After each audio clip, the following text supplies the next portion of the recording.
On an icy winter night, a lone man caught sight of two wolves lingering at the far edge of his land. They did not snarl or bare their teeth. Instead, these striking yet haunting creatures exuded desperation, scratching at his door as if pleading for shelter. When he finally unlatched that door, he never could have predicted how profoundly his life was about to change. What had drawn these weary wolves to a human's warmth, forsaking the untamed wilderness they called home? Warren Pierce had braved Alaskan winters his entire life. The brutal cold and relentless winds were nothing new to him. His cabin, rugged and time-worn, stood as a testament to years spent enduring one of the world's harshest climates. Yet, despite his seasoned resilience, nothing could have prepared him for what he encountered that fateful evening. It had been an unremarkable day, at least by winter standards. Warren had chopped enough firewood to last until morning and ensured his small greenhouse, sustained by a single heater, remained intact. As twilight settled in, he retreated inside, content to spend the long night by his flickering fire with a steaming mug of tea.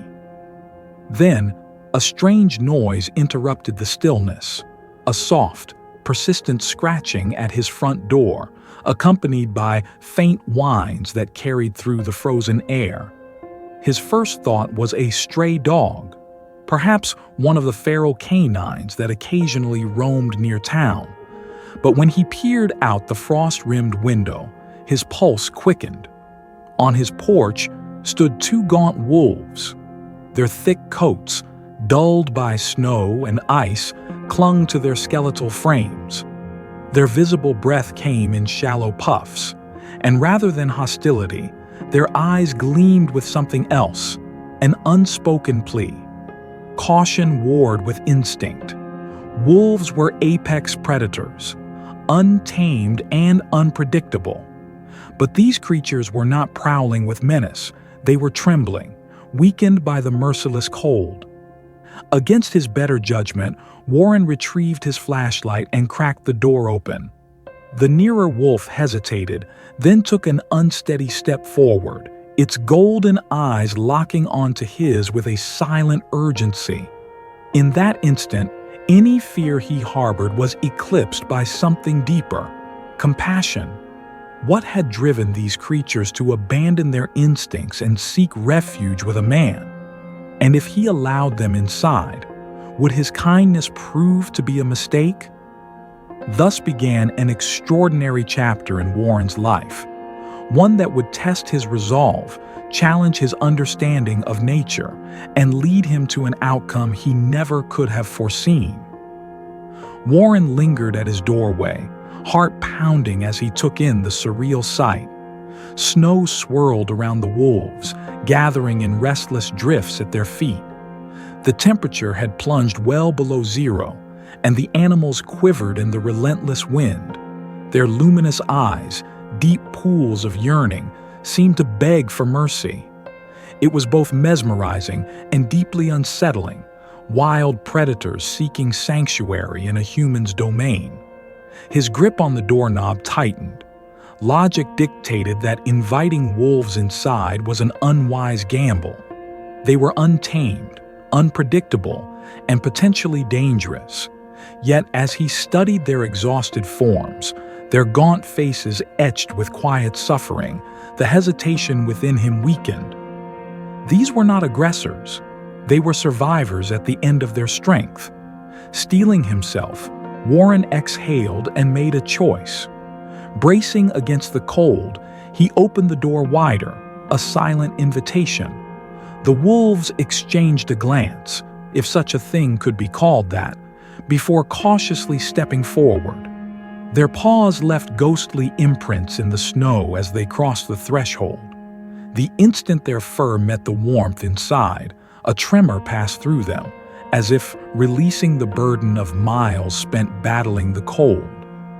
Silently, they ventured into the cabin's dimly lit embrace.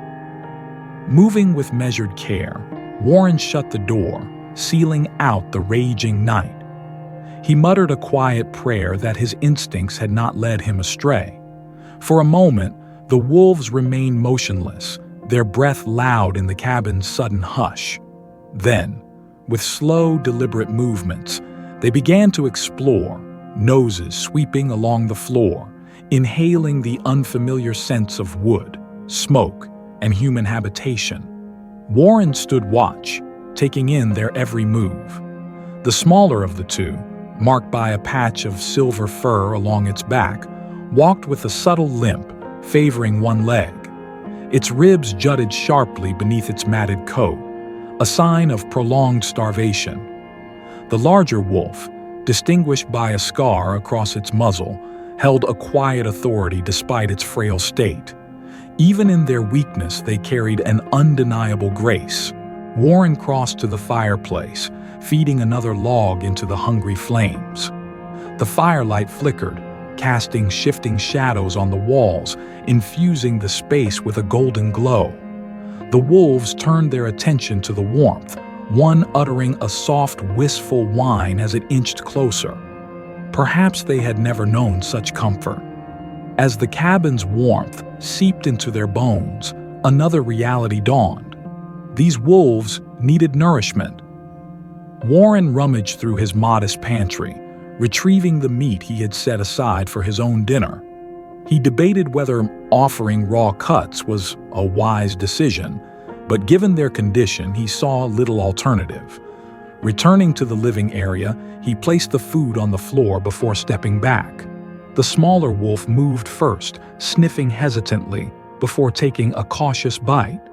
The larger followed, and within moments, the meat was gone. Their eyes, reflecting firelight and unspoken gratitude, met Warren's. He felt an unexpected pang. How long had they suffered without sustenance? The wild was cruel, and starvation an ever-present specter for those who could not hunt.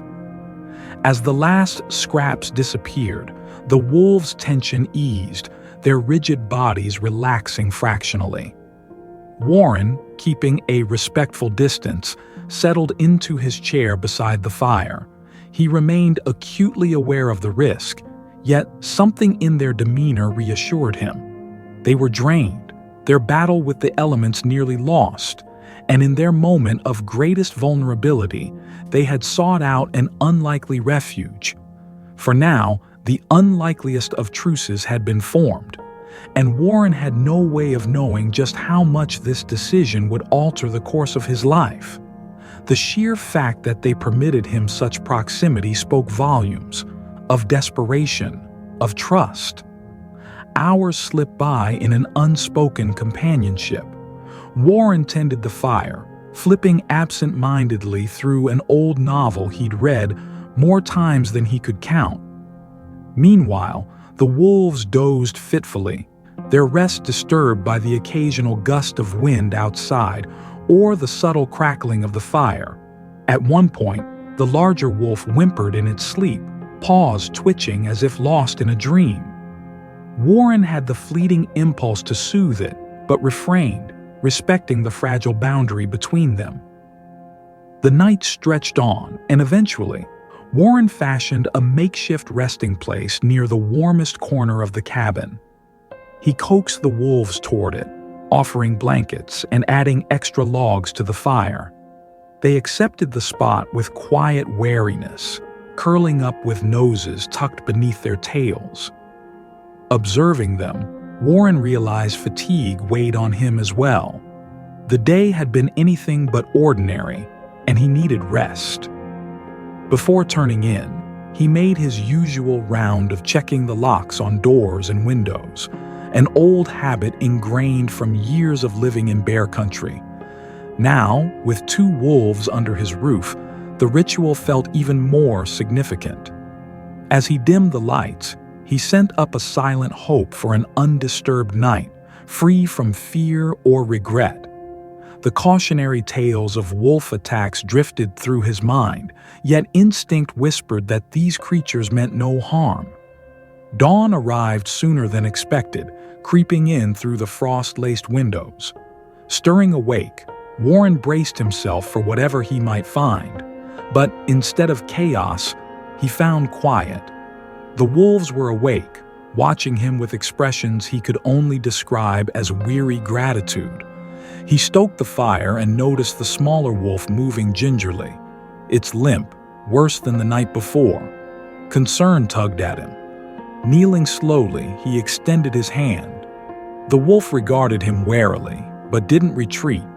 He placed his fingers gently on its hind leg. A soft growl of pain rumbled from the creature, but it remained still, swelling, likely an old injury exacerbated by the cold. Warren sighed. He had no veterinary expertise, but he couldn't ignore its suffering. "I'll do what I can," he murmured, as if the wolf might understand. Rising, he retrieved his sparse first aid kit, an assortment of bandages and antiseptics collected over the years. He'd never had much cause to use them beyond the occasional scrape from chopping wood. This was another matter entirely. As he returned, the larger wolf tensed, amber eyes fixed on him. The message was clear: one wrong move, and there would be consequences. Warren kept his motions measured, his voice calm.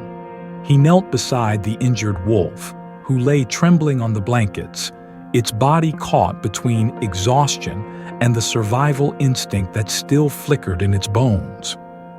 Warren patted the blankets gently. "Easy now," he murmured. The wolf hesitated, then let out a low whine and settled its head against its paws. Carefully, Warren dabbed antiseptic onto a cotton swab. The wolf let out a faint growl but didn't pull away. The wound wasn't deep but inflamed, perhaps frostbite or an old injury aggravated by travel. Warren clenched his jaw, thinking of the hardship these creatures had endured to end up here, in his cabin, seeking refuge from an unrelenting winter. From the corner of the room, the larger wolf let out a quiet rumble of concern. Warren met its gaze. "I'm doing my best," he assured, hoping his steady voice would keep the fragile trust intact. With deliberate care, he dressed the wound, smoothing ointment over the raw pads of the wolf's paws before wrapping the leg in gauze. The wolf twitched and whimpered, but did not fight him. When Warren finally withdrew his hands, he exhaled a breath he hadn't realized he was holding. The wolf let out a slow exhale, almost a sigh of relief. Warren felt a small smile tug at his lips. With immediate medical needs handled, another reality loomed: food. Warren checked the remaining supplies in his pantry. He had enough to feed them again, but not indefinitely. If these wolves stayed, he'd have to think beyond mere survival. Securing more resources in the dead of an Alaskan winter was no easy feat. Deciding to gather more firewood and scout for potential hunting options, Warren pulled on his coat and gloves. Before stepping outside, he cast one last glance at the wolves. They watched him, but remained still, making no move to follow. "I'll be back soon," he said softly, though whether he was reassuring them or himself, he wasn't sure. Stepping outside, Warren was greeted by a world blanketed in white. The sky hung heavy with cloud cover, and the wind bit through his layers of clothing. He trudged toward the woodpile at the edge of his property, loading logs onto a sled. As he worked, his gaze swept the tree line, searching for movement, more wolves perhaps, or the distant silhouette of something larger, something more dangerous. His thoughts swirled like the snow around him. Had these two been part of a larger pack? Were they outcasts? And if they weren't alone, what would happen if the others came looking? Once Warren had loaded the sled, he paused to take in the vast, silent wilderness. The landscape, though breathtaking, carried an unforgiving air. He couldn't shake the image of the injured wolf limping through the snow, alone, starving, barely holding on. The thought only strengthened his resolve. No creature should suffer like that without aid, Returning to the cabin, he found the wolves settled near the fireplace. The smaller one, though still weak, seemed more at ease, occasionally licking at its bandaged leg. The larger wolf remained alert, lifting its head as Warren entered. He deposited the firewood and warmed his fingers by the flames, exhaling in relief as the heat seeped through his frozen skin. Warren retrieved a portion of his dwindling meat supply, setting it on the floor. The wolves approached cautiously, their hunger evident, but their wariness of him still present. As they ate, he marveled at the surreal nature of it all. Two wild wolves taking shelter in his home, sharing his food, trusting him enough to stay. Fear never entered his mind. Instead, an unexpected bond was forming, one rooted in necessity but deepening with each passing hour. As the day stretched on, the cabin settled into an easy rhythm. Warren dozed in his chair by the fire, the flickering glow casting long, shifting shadows across the walls. The wolves remained on the blankets he'd laid out, occasionally rising to drink from the water bowl he'd provided. A thought gnawed at him. Perhaps he should call someone, a wildlife expert or a ranger. But the fear of what might happen to the wolves held him back. If they were deemed a threat, would they be relocated? Or worse, put down? He decided to wait another day. If they regained their strength, perhaps they'd leave on their own. But a small part of him hoped they wouldn't. Their presence filled an emptiness he hadn't acknowledged before. Purpose, company, something more than just surviving another winter alone. As night fell, the wind roared outside, shaking the trees. Inside, the fire remained a steady, comforting glow. Unable to sleep, Warren paced the cabin, his thoughts restless. The wolves watched him in silence, their gazes calm, understanding. It was almost as if they recognized his unease. Finally, exhaustion won out, and he sank into the chair, staring into the flames. Tomorrow would bring answers, or more uncertainty. He could only wait and see. Morning arrived with a thin, cold light creeping over the snow. Warren stirred, stretching stiff muscles before noticing something amiss. The larger wolf was no longer by the fire. His stomach tightened. Had it left? Slipped away in the night? A low growl snapped his attention to the far corner of the room. The wolf stood protectively over its injured companion, hackles raised, ears flat against its skull. But its gaze wasn't on Warren. It was fixed on the door. Unease settled in Warren's chest. Moving carefully, he peered through the window. Shadows shifted just beyond the tree line. At first, he thought it might be another animal, maybe a bear or a stray moose. But then, a figure stepped into view. Human adrenaline spiked through Warren. He rarely had visitors, especially in the dead of winter. Pulling on his coat, he listened at the door, his breath shallow. The larger wolf's growl deepened, reinforcing the silent warning. Whoever was outside didn't belong. Easy, Warren murmured, more for himself than the wolves. He cracked the door open, icy air cutting through the warmth. The figure was gone. But fresh tracks in the snow curved around the cabin. Steeling himself, Warren stepped outside.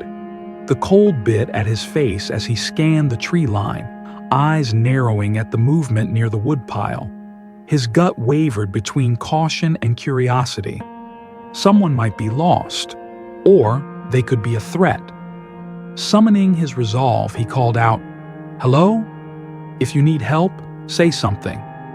Only the wind answered.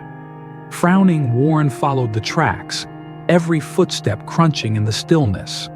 The path led him toward the trees, where fresh gouges marked the bark. He leaned in to inspect them when a voice cut through the quiet.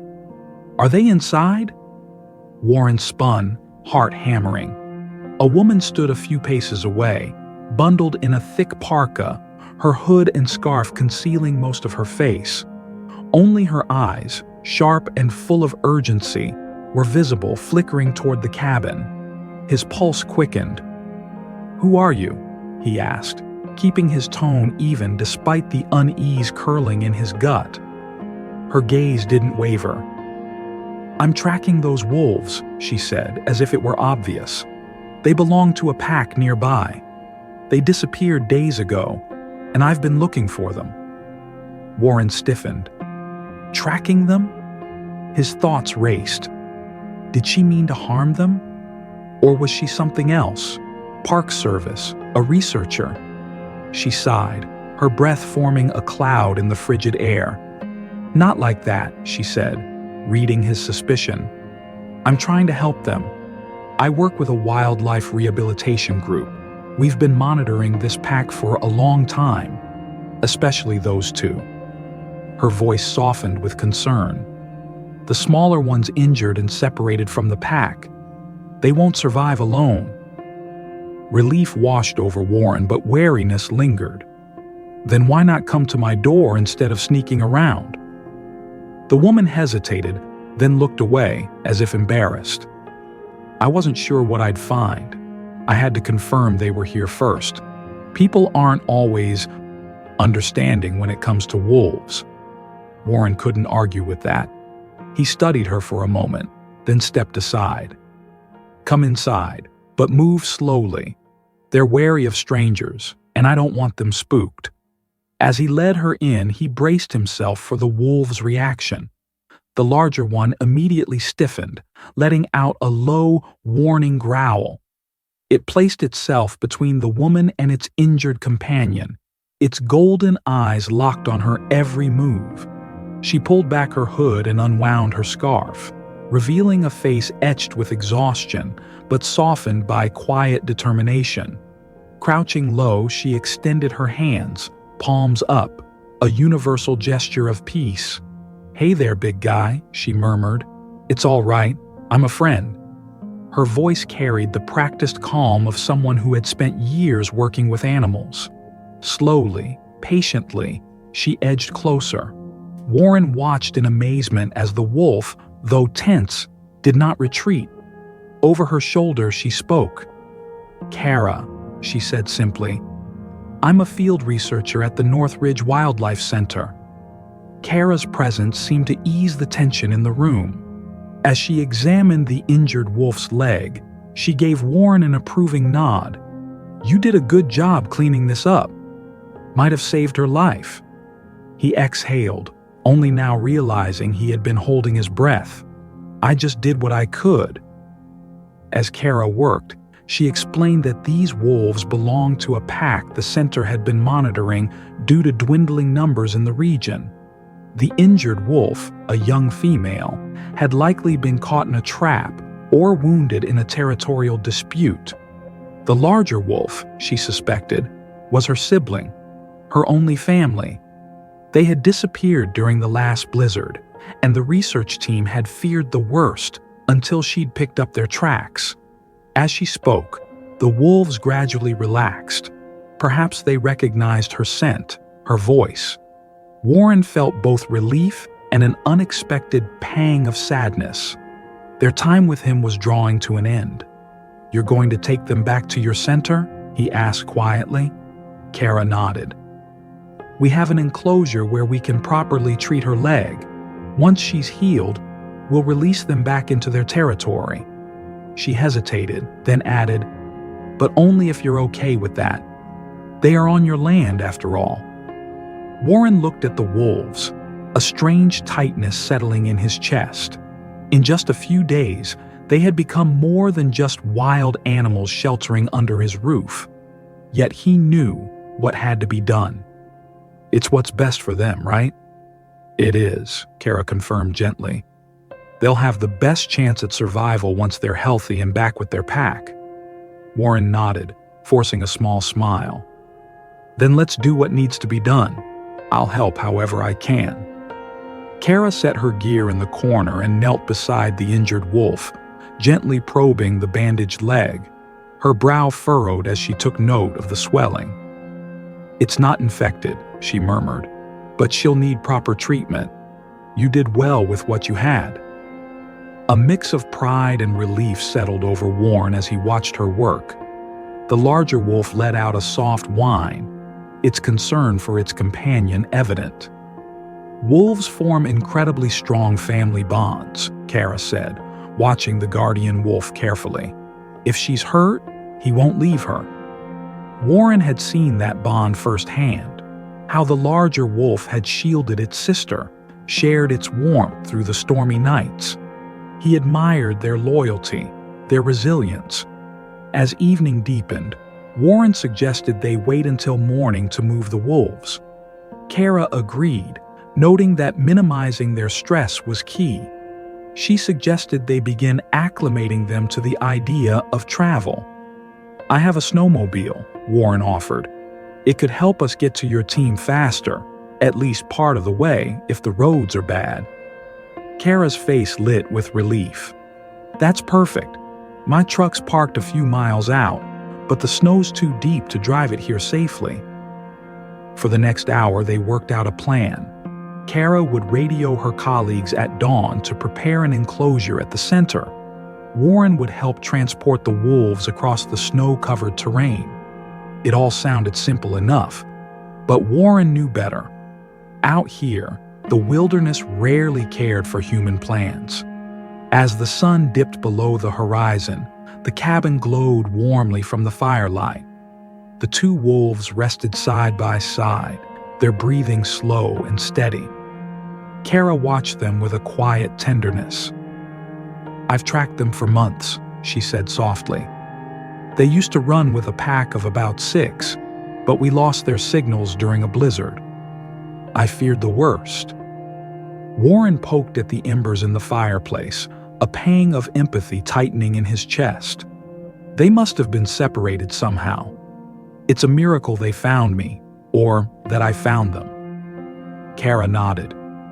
Wolves are highly social.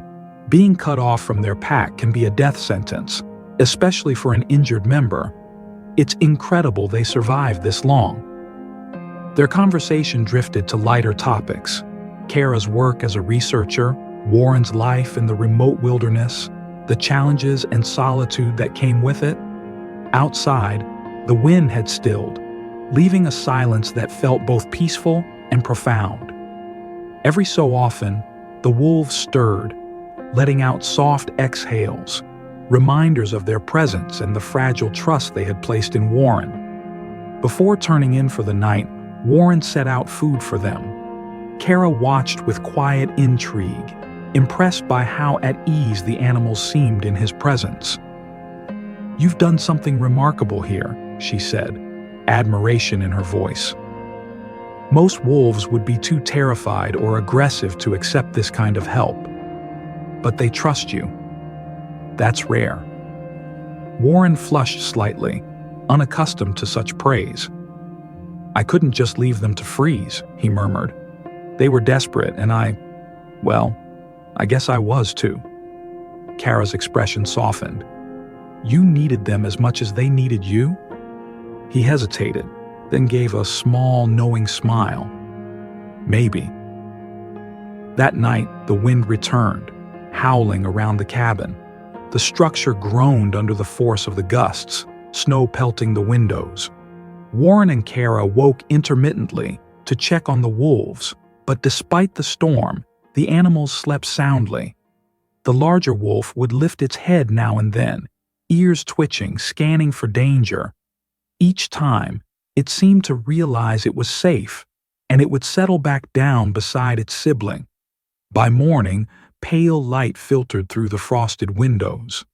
Kara stretched and rubbed the sleep from her eyes. "I'll try to reach my colleagues now," she said, pulling out a compact radio from her pack. She stepped outside, braving the biting cold in search of a clearer signal. Inside, Warren brewed a pot of coffee, the rich aroma filling the cabin. The wolves stirred, blinking sleepily. The smaller one's bandaged leg seemed slightly improved, though still swollen. Warren refreshed their water, marveling at how natural it felt to care for them. When Kara returned, her expression was a mix of relief and urgency. "They're sending help," she announced. "Two of my team members will meet us at a rendezvous point about 3 miles from here, near a frozen creek. If we can get the wolves there, they'll take them the rest of the way." Warren nodded. "Then we'd better get moving. The snowmobile can handle 2 people and the wolves if we're careful." They worked quickly, rigging a makeshift sled to attach behind the snowmobile, lining it with blankets to keep the injured wolf as comfortable as possible. The larger wolf, though wary, seemed to understand and sniffed at the sled without protest. The final challenge was coaxing them outside. Warren went first, opening the cabin door to reveal a world blanketed in fresh snow. A crisp wind swept in, ruffling the wolves' fur. Kara moved cautiously, using soft words and gentle gestures. The smaller wolf whimpered as they lifted it into the sled but didn't struggle too fiercely. The larger wolf leaped in on its own, curling protectively around its sibling. With the wolves secured, Warren climbed onto the snowmobile and Kara settled behind him, radio in hand. The engine rumbled to life, shattering the morning silence. As they pulled away from the cabin, Warren felt a strange pang, reluctance to leave behind this place where man and wolf had shared something rare, yet a certainty that this was the right path. The snowmobile carved a trail through the vast white expanse, its engine the only sound in a world muffled by ice and snow. Warren kept a firm grip on the handlebars while Kara monitored the sled. Inside it, the 2 wolves huddled together, the smaller one's bandaged leg tucked close, the larger one curled around it protectively. The journey was only 3 miles, but in the unforgiving wilderness, it felt both too short and perilously long.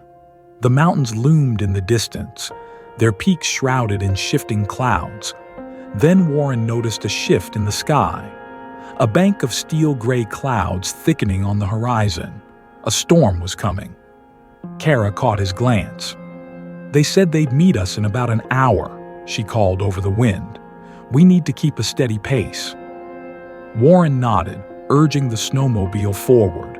The wind picked up, snow swirling in the air. He tightened his grip on the handlebars. "Let's move faster," he said, his voice edged with determination. The storm was closing in. Kara tapped Warren on the shoulder, signaling that she was ready. He pushed the snowmobile forward, navigating the uneven terrain as the sled bounced over icy ridges. Snow sprayed into the air, dusting the wolves, who whimpered but remained still.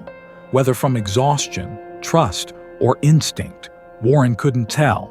The trees thickened, their branches heavy with snow, making the path ahead feel narrower. Warren slowed their pace, weaving carefully between the trunks. One wrong turn could tip the sled or send them tumbling into a hidden ravine. Kara checked her handheld GPS, her breath forming clouds in the freezing air. "We're close to the creek," she confirmed. "If we follow the tree line, we should see it soon." Minutes later, they emerged into an open expanse. The frozen creek stretched before them, its icy surface gleaming under the dim winter light. Wind had swept it clean in places, revealing a smooth, glassy expanse that looked deceptively fragile. "We should cross here," Kara suggested, scanning the far side. "My team should be waiting just beyond the tree line." Warren steered the snowmobile onto the ice, testing its stability as they glided forward. The surface groaned faintly but held, the sound swallowed by the rising wind. He cast a glance at the horizon. Dark clouds gathered, creeping toward them like an advancing tide. Halfway across, the radio crackled to life. "Kara, this is Dan," a voice came through, muffled by static. "We're approaching from the east, but the storm's moving in faster than expected. You might have to hunker down if it hits before we reach you." Kara's eyes met Warren's, worry flickering across her face. "Copy that, Dan," she responded. "We're crossing the creek now. Where exactly will you be?" Look for a red marker on a pine, Dan instructed. We'll set up a temporary shelter there. As if on cue, the wind howled, flinging snow across the ice and cutting their visibility to a mere few feet. Warren gritted his teeth, gripping the handlebars tighter. The wolves whined in the sled, their bodies tense. The smaller one shivered, whether from cold or fear, Warren couldn't tell. Kara's hand landed on his shoulder, a steadying gesture. "Just a little further," she urged. "We'll find the marker." Reaching the opposite bank, they plunged back into the cover of the trees. The sheltering trunks offered some respite from the wind, but the snow was thicker here, making their passage slower. Warren squinted against the swirling white, scanning for any sign of red. Finally, through the shifting storm, he spotted it, a faint splash of color on the bark of a tall pine. Relief surged through him as he turned the snowmobile toward it. Beneath the marked tree, two figures in heavy winter gear worked against the wind, struggling to secure tarps. A small fire flickered between them, barely clinging to life. Kara waved, and the figures turned, raising their hands in greeting. As Warren killed the engine, Kara jumped off, calling over the wind. "We found them!" The smaller ones injured but stable. Dan, a tall man with a salt and pepper beard, nodded grimly. "Let's get them under shelter," he said. His companion, a woman named Nina, hurried to lay out thick blankets inside the makeshift camp. "This storm's going to hammer us," she warned. Together they coaxed the wolves from the sled. The larger one tensed when Dan approached, a low growl rumbling in its chest. But Kara's calm voice eased its tension. The smaller wolf, trembling, allowed Nina to guide it onto the blankets. Warren hovered nearby, ready to step in if the wolves panicked. With the animals settled, the team worked quickly to reinforce the shelter. Dan secured additional stakes, while Nina set out supplies, sterile bandages, sedatives if needed, and fresh water. Warren found himself momentarily sidelined, watching as the professionals took over. Relief flooded him, yet a strange hollowness settled in his chest. For days, these wolves had been his responsibility. Now, they no longer needed him. Kara, kneeling beside the smaller wolf, must have sensed his unease. She glanced up. "We'll take good care of them," she promised. "And when they're ready to be released, maybe you could be there." Warren nodded, his throat tight. "I'd like that." The wind tore at the tarps, rattling their fragile shelter, but inside, a different warmth took root. Not just from the fire, but from shared purpose, from the unspoken bond between man and beast. The night passed in a blur of howling winds and shifting shadows. Warren dozed fitfully, waking each time the storm roared louder. Through the dim firelight, he saw the larger wolf lying near him, its golden eyes half-lidded but watchful. Despite everything, it had chosen to rest close. He smiled faintly. "You'll be okay," he whispered. "We'll make sure of it." By dawn, the storm had passed, leaving the world buried in pristine, waist-deep drifts. The creek, once a treacherous crossing, was now a smooth, undisturbed expanse of white. Kara stirred, rubbing sleep from her eyes as she reached for the radio. "I'll check in with the main team," she murmured. Nina stoked the remnants of the fire, while Warren stretched out his stiff limbs. The wolves stirred as well, blinking sleepily against the morning light. The road ahead was uncertain, but one thing was clear. Against all odds, they had made it through the night together. Morning arrived with an eerie stillness, as though the land itself was recovering from the storm's fury.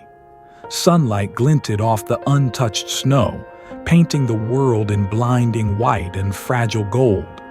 The night's howling winds had been replaced by an almost unsettling quiet. Warren stretched stiff limbs, his breath curling in the crisp air.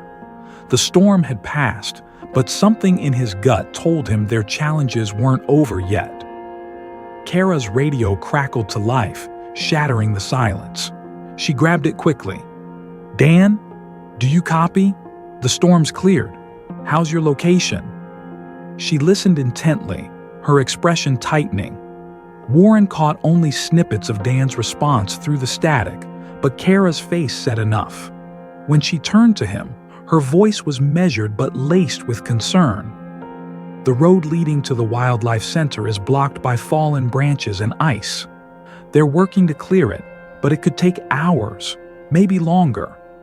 Warren exhaled, frustration settling in. "So we're stuck here for now. We can't risk traveling with the wolves on foot, not with the deep snow, and the snowmobile won't get through if the main roads are impassable." Kara nodded. "Dan and Nina are doing what they can, but we need to wait it out." The wolves, as if sensing the delay, shifted uneasily. The larger one paced, sniffing at the air outside the shelter. The smaller wolf remained curled in the blankets, half-lidded eyes flickering open with each gust of wind. Warren knelt beside them, running a careful hand over the injured wolf's side, feeling the slow but steady rhythm of its breath. "Do you think they sense their pack nearby?" he asked Kara, watching the larger wolf's restless movements. She considered the question. "It's possible. Wolves have an incredible ability to track one another over long distances. But after a storm like this, any scent trail would have been wiped away. If they're uneasy, it's likely just the aftermath of everything they've been through." Hours passed in slow increments. They fed the wolves, gathered more snow to melt for water, and checked supplies. The weight gnawed at Warren's patience. Used to a life of self-reliance and action, sitting idle felt unnatural. "I'll go collect more firewood," he finally said, standing. Kara hesitated before nodding. "Fine, but don't go too far. The snow's deep, and if another storm rolls in, we need to be able to find you." Warren grabbed his gloves and stepped out into the dazzling cold. The snow reached past his knees in some places, forcing him to move slowly. He followed the creek's edge, where fallen branches were easier to retrieve. The land, blanketed in fresh white, felt untouched, like a frozen world waiting to wake up. Then, something caught his eye. Tracks, faint but distinct, pressed into the snow just beyond the clearing. He narrowed his eyes. They weren't the delicate prints of a rabbit or the heavy imprints of a moose. These were wolf tracks, and they led away from the creek's bank. Warren's pulse quickened. He followed them cautiously, noting the uneven stride. Whoever had left them had been limping. His mind raced. Was this another injured member of the pack? Had the smaller wolf wandered before he'd taken it in? Was it searching for something? Or someone? A gust of wind kicked up loose snow, momentarily obscuring his vision. Warren squinted, reorienting himself by a crooked pine he'd passed earlier. He had strayed farther than intended. The shelter was out of sight. He cursed under his breath and turned to head back. But then, movement. A flash of gray in the trees. His breath caught. Another wolf. Slowly, he lowered the bundle of wood, not wanting to appear threatening. "Hello?" he murmured, feeling foolish for speaking aloud but unable to stop himself. The wolf lingered at the edge of the trees, half hidden by a gnarled birch. Its coat was patchy, its frame thin, ribs faintly visible beneath the fur. It was wary but not aggressive, watching him with tired yet intelligent eyes. Minutes passed in a delicate standoff. Warren remained motionless, allowing the animal to decide its next move. Then, hesitantly, the wolf took a step forward. Warren's heart pounded.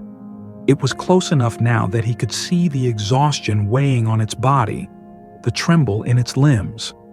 This wolf had been struggling for some time, but then something shifted. The wolf's ears flattened, its body tensed. A low growl rumbled in its chest, not a threat, but a warning. Warren instinctively raised his hands, palms out. "Easy," he whispered. But the wolf wasn't looking at him anymore. Its eyes were locked onto something behind him. A shiver ran down Warren's spine. He turned his head slightly, scanning the trees. Nothing. Only snow-laden branches and the trail he'd left in the frost. The wolf let out a sharper growl, then bolted, vanishing into the woods with startling speed for something so weak. Warren stood frozen for a moment, unease settling in his chest. What had it seen? He clutched the firewood and started back toward the shelter, every instinct telling him to stay alert. The mournful howl echoed through the snow-laden forest, sending a shiver down Warren's spine. There was something hauntingly beautiful about it, a call filled with longing and survival. "Hang tight," he murmured, adjusting his grip on the snowmobile's handles. The twilight deepened as he navigated the rugged terrain, guided by faint tracks and memory. Dan's report had placed the lone wolf near the partially cleared road, so Warren steered in that direction, wary of ice-laden drifts. The engine's roar felt almost intrusive in the hush of the wilderness. Finally, movement flickered near a stand of spruce. Cutting the engine, he dismounted, sweeping his flashlight across the trees. His pulse quickened as the beam settled on a thin, limping silhouette. The wolf's ribs jutted out, its fur patchy and stiff with ice.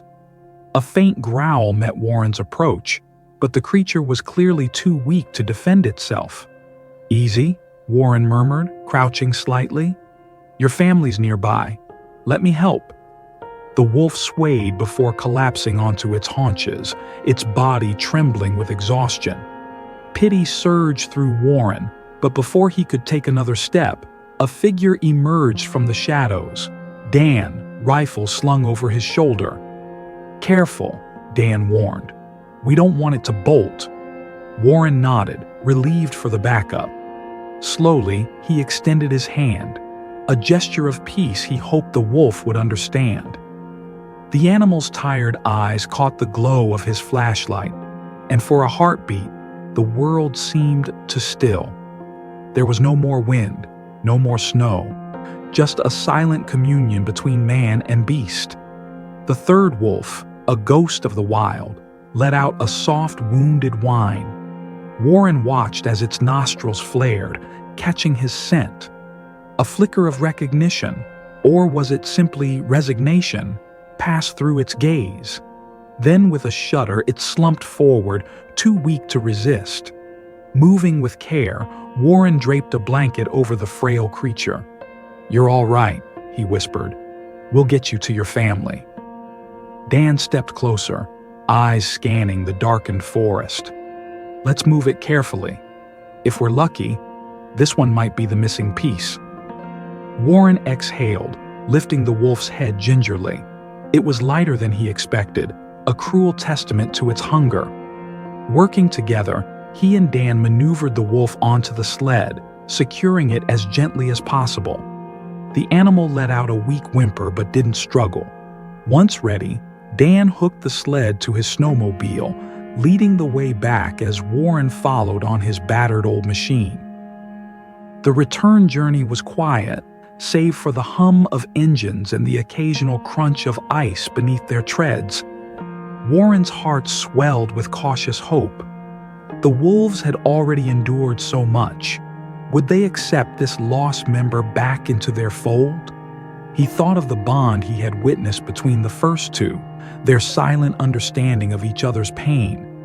Could that same loyalty extend to one more?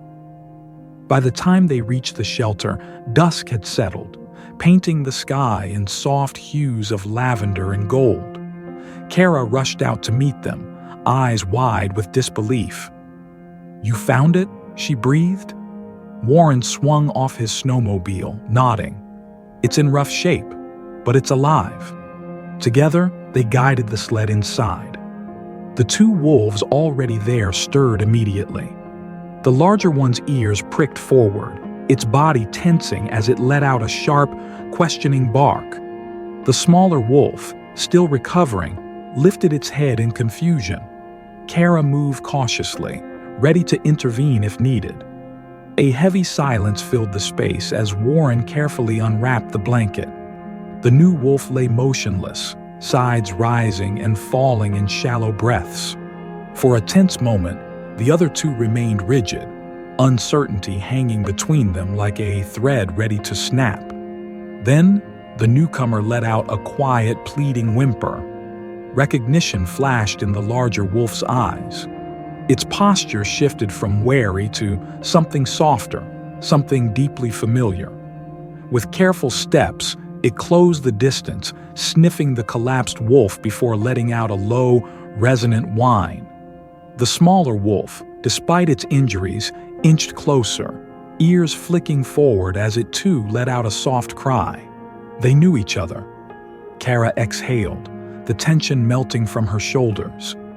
"Look at them," she whispered. "No snarling, no signs of rejection. This is family." Warren swallowed against the sudden tightness in his throat.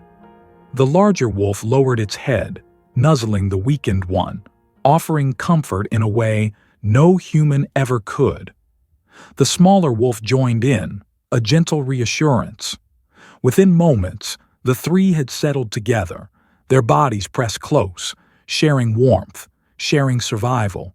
It was a sight that stole Warren's breath, a reunion beyond words, beyond human understanding.